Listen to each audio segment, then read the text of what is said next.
Olá a todos, segue-se uma série de vídeos sobre determinantes em que vamos realizar alguns exercícios no sentido de explorar melhor as suas diferentes propriedades.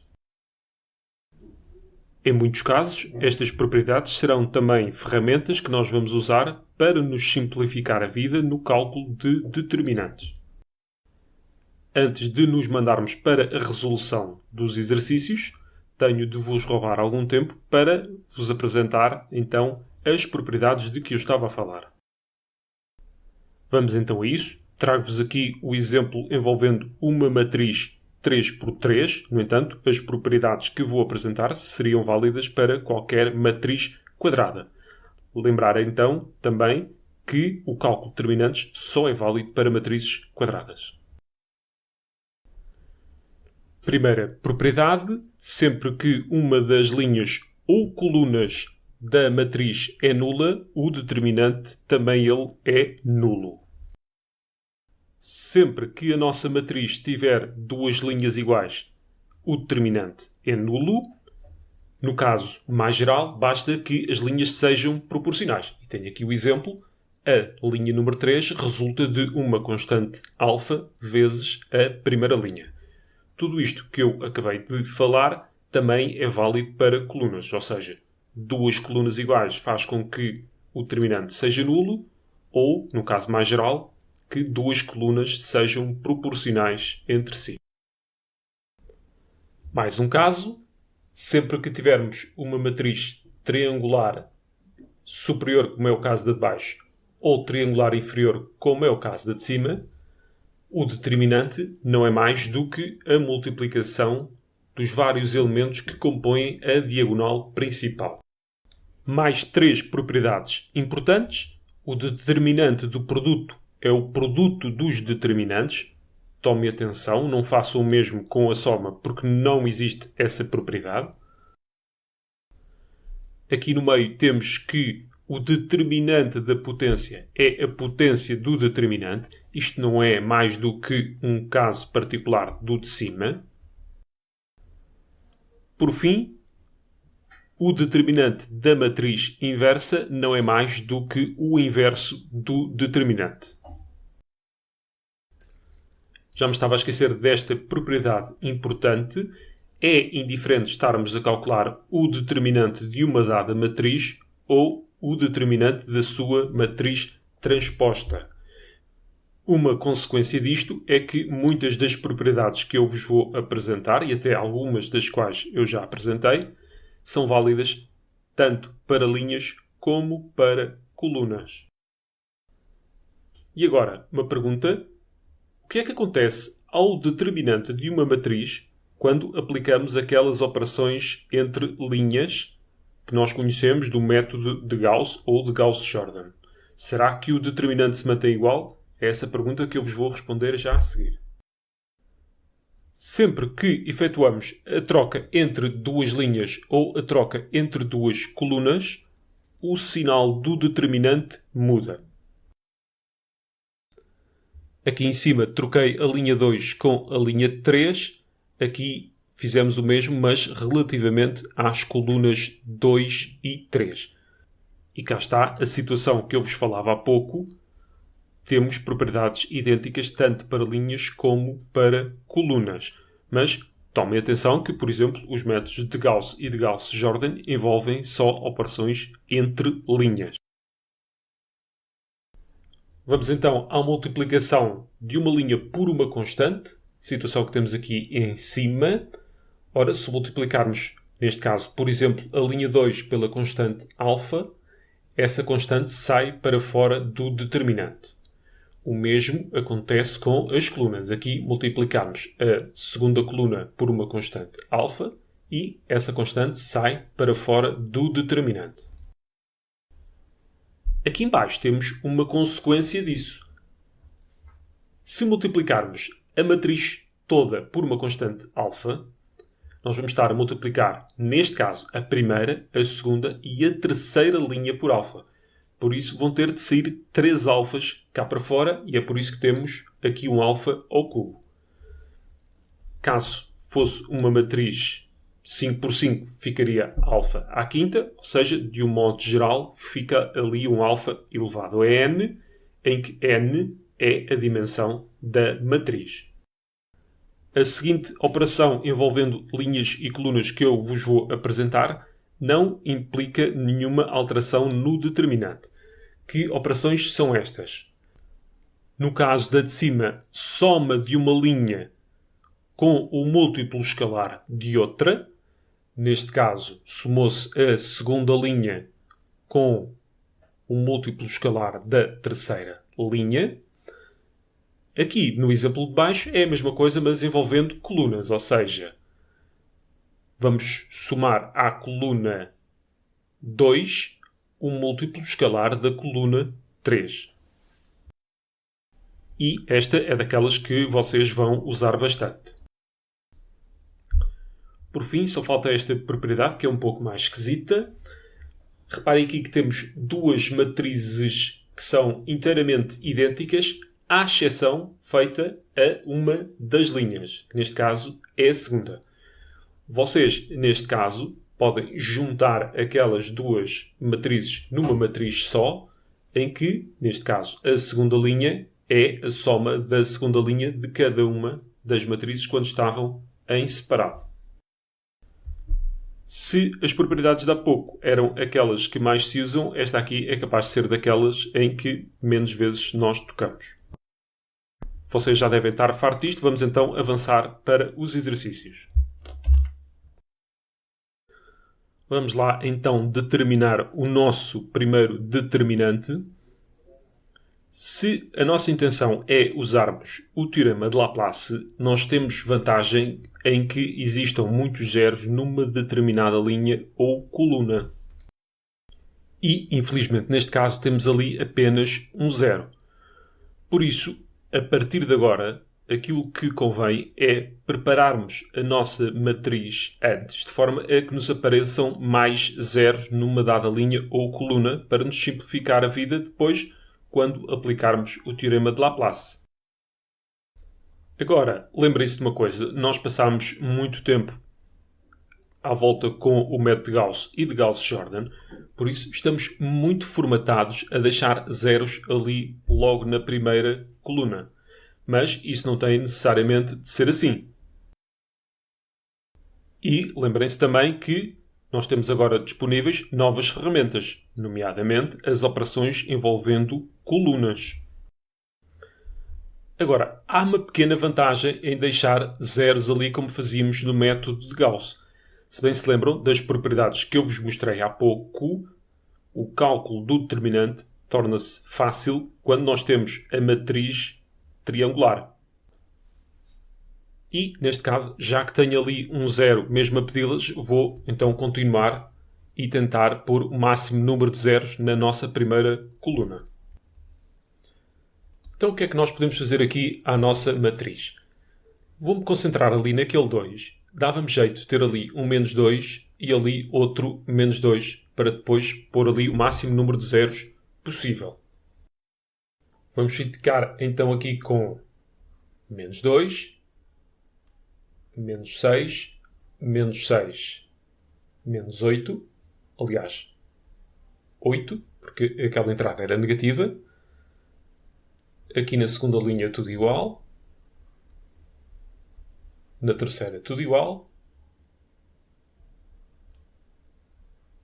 E agora vou multiplicar a quarta linha toda por 2. Fico com menos 2, menos 4, menos 2, menos 2. Agora, reparem. Eu multipliquei esta linha por menos 2. Logo, este menos 2 sairia para fora do determinante. Eu tenho de compensar isso de alguma forma. Reparem que neste momento, ao multiplicar esta linha por 2 e esta linha por menos 2, sairia cá para fora um menos 4. Eu não posso alterar o valor que tinha ali. Por isso, vou ter de fazer 1 sobre menos 4. Explicar mais uma vez. Reparem. Multiplicar esta linha por menos 2 é o equivalente a meter o menos 2 cá fora. Logo, tudo aquilo que eu multiplico aqui tem de compensar deste lado. Eu já pus aqui as operações que tenho de fazer, no entanto vamos ver em mais detalhe. Então, de forma a que me apareçam aqui zeros, vou ter de somar a linha 1 com a linha 3, o mesmo relativamente à linha 4. Para me aparecer ali um zero, vou ter de somar então a quarta com a terceira linha. Depois disso, se eu a quisesse em forma de escada, era só uma questão de fazer a troca de linhas. Vou pôr já as duas linhas do meio, porque essas não vão sofrer alterações.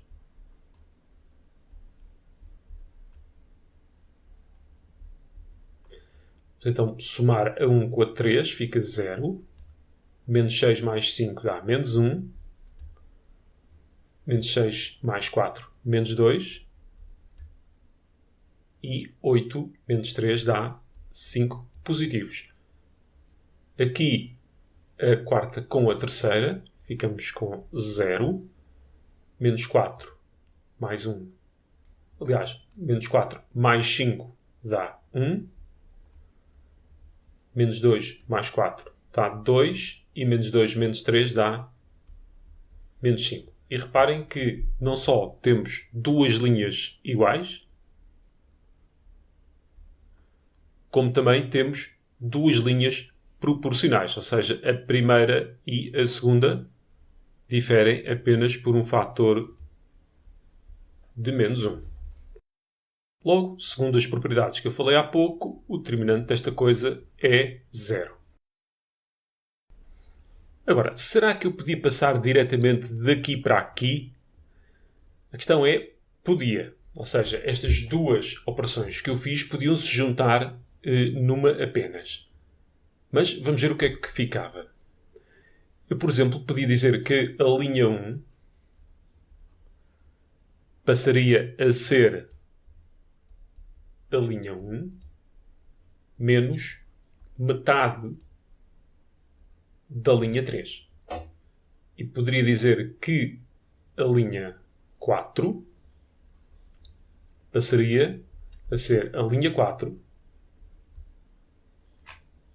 mais metade da linha 3. Bem, porquê é que eu não faço isto assim? Até porque haveria aqui a vantagem que não tinha de passar aqui por este mau bocado, ou seja, isto não faz nenhuma alteração no determinante. A parte chata é que eu ia ficar com a minha matriz cheia de frações. Por isso, aquilo que eu aconselho é usar isto em 2 passos. A não ser que vocês tenham a certeza, olhando para lá, que não vão aparecer frações na vossa matriz. Agora, seria possível topar desde o início que o determinante ia ser nulo? Bem, isto vem um pouco com a prática e são situações destas a que vocês têm de estar atentos. Mas reparem que desde o início, se vocês olhassem bem para a vossa matriz, a soma da primeira linha com a última dava a segunda. 1 menos 1, 0. 3 menos 2, 1. 3 menos 1, 2. Menos 4 menos 1, menos 5. Então, se eu fizesse a seguinte alteração, ou seja, dizer que a linha 1 passaria a ser a linha 1 mais a linha 4, eu ficava com duas linhas iguais, logo o determinante era nulo.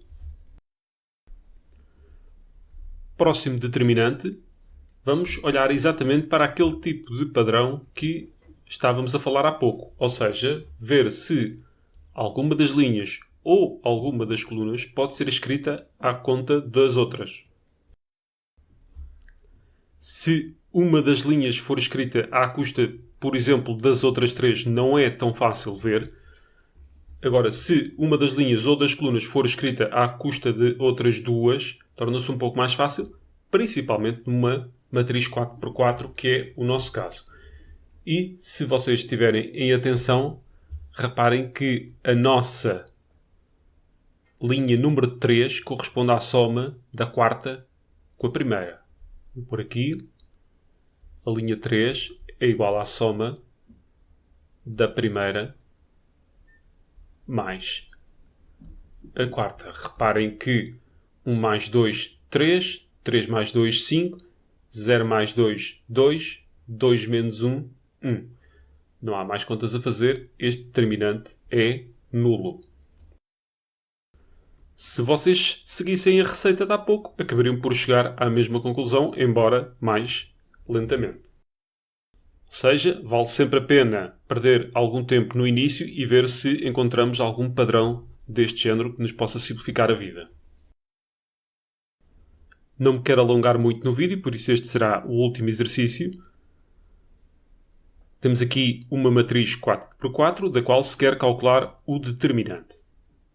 Tal como eu disse há pouco, dava jeito de perder aqui algum tempo para ver se o determinante é nulo, ou seja, se alguma daquelas linhas ou colunas pode ser escrita à custa das outras. Aviso já que não vão ter essa sorte. Bem, o objetivo, apesar de tudo, permanece o mesmo, ou seja, ficarmos aqui com mais zeros do que aquele que temos neste momento.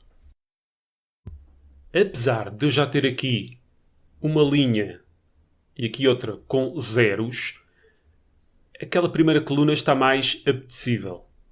Isto porque tem ali o 1, um menos 1, ou seja, eu facilmente vou conseguir criar ali 3 zeros naquela coluna. Eu vou querer que qualquer uma daquelas linhas, quando somada à linha 4, dê 0, por isso eu vou precisar ali do menos 3, ali do menos 3 e dali de um menos 3 também. Neste caso, então, a linha 1 passará a ser menos 3 vezes a linha 1. A linha 2 igual também a menos 3 vezes a linha 2. E a linha 3 bastará multiplicar por 3. Vamos lá então ver com o que é que ficamos. Reparem, multiplicar a terceira linha por 3 vai alterar o valor do determinante por um fator também de 3. E eu não posso fazer isso. Logo, eu vou ter de compensar aqui fora com o valor de 1/3. Como também estou a multiplicar a primeira e a segunda linha, neste caso por menos 3, eu também vou ter de compensar aqui fora com menos 1/3. Eu não mexi na linha 4, vou pô-la já. 3 menos 1 menos 2, 3. Esta vamos multiplicar toda por menos 3. Aqui fica 9 positivos e aqui 0. Esta vamos multiplicar por menos 3.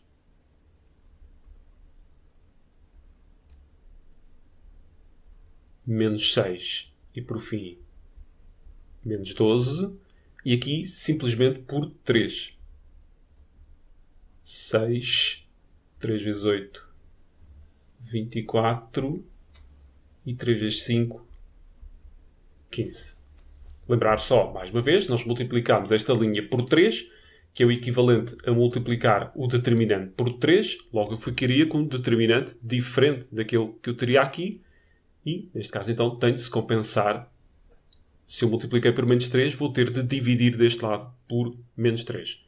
E fizemos isso para as linhas 1, 2 e 3. Daí eu ter aqui estes 3 fatores.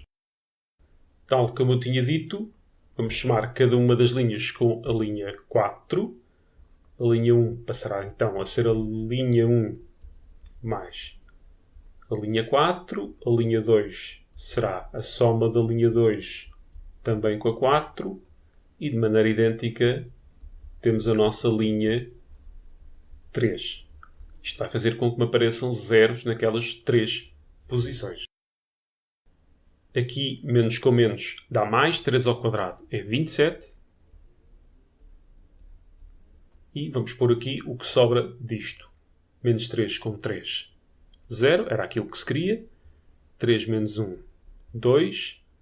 9 menos 2, 7. 0 mais 3, 3. Menos 3 mais 3, 0.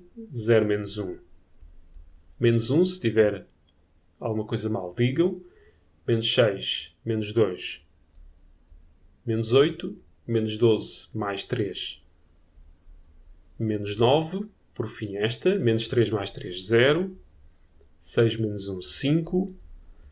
24 menos 2, 20. E 2, 15 mais 3, 18. Última linha, tudo na mesma.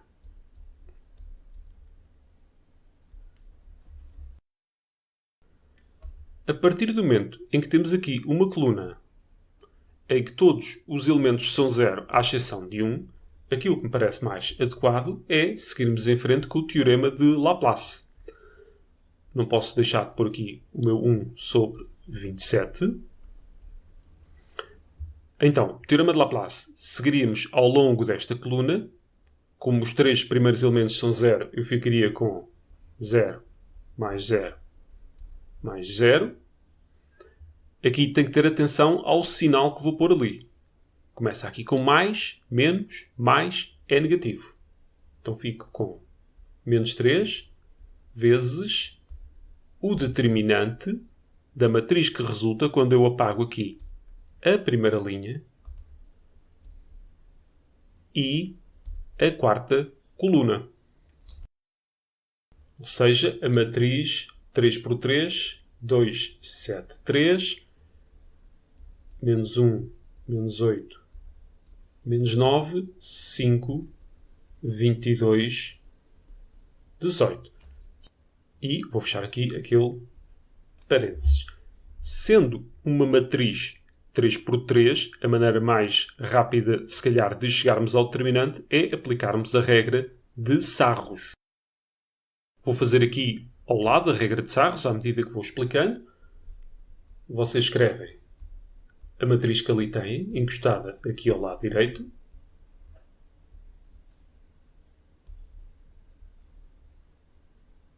Vinte e dois, 18. E repetem as duas primeiras colunas.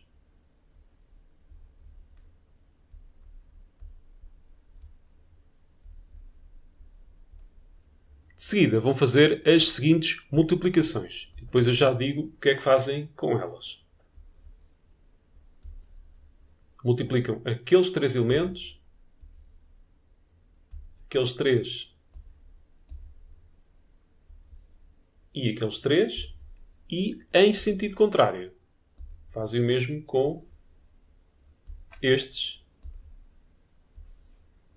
estes e também estes. Tenho aqui já os valores. Menos 288, menos 315, menos 66. E para estes, menos 120, menos 396, menos 126. Vamos então continuar com isto. 1 sobre 27 vezes, sobrou ali apenas o menos 3, vezes... Agora, o que é que fazemos com aqueles valores? Os que estão a verde ficam exatamente conforme estão e vamos somá-los todos. Os que estão a vermelho vamos somá-los todos, mas com sinal contrário. Ou seja, passa a ser um 120, um 396 e um 126.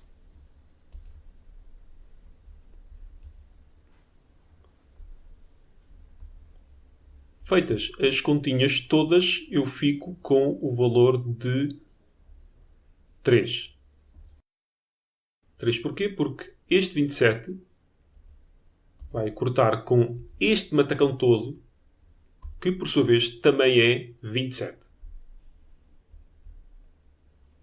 Aliás, menos 27, de onde vai depois cortar com aquele sinal que está ali de menos para dar 3.